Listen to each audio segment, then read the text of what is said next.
Nestled in the mountains of Tibet, villagers dressed in traditional robes and jackets spin prayer wheels covered in Buddhist mantras and plated in gold. It's habit to draw in good karma and purify the bad, part of the rhythm of life in a deeply religious region that's also long been stricken by poverty. It's also one of the most politically sensitive areas in China.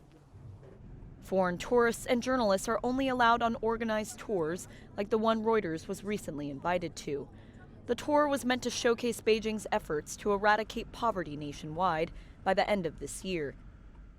For centuries, Tibetans lived in a feudal society devoted to their spiritual leader, the Dalai Lama.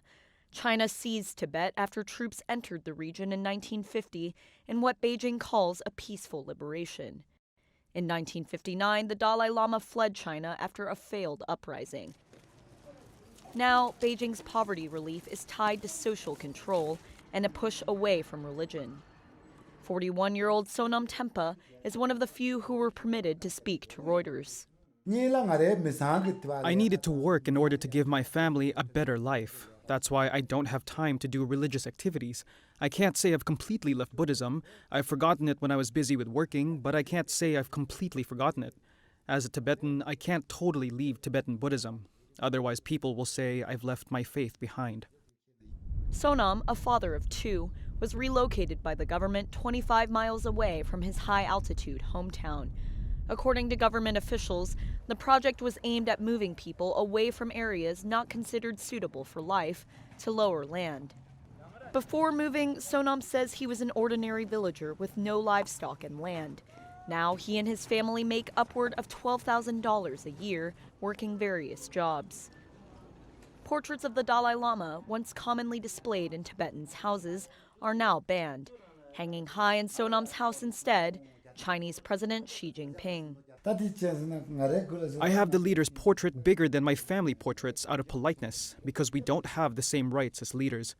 I would not dare to sit down with them. That is why I'm sitting down here, and they're sitting up there.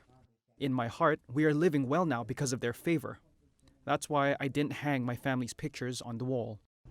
Among other stops on the tour, vocational schools and business schemes like a climate-controlled mushroom farm that employs Tibetans.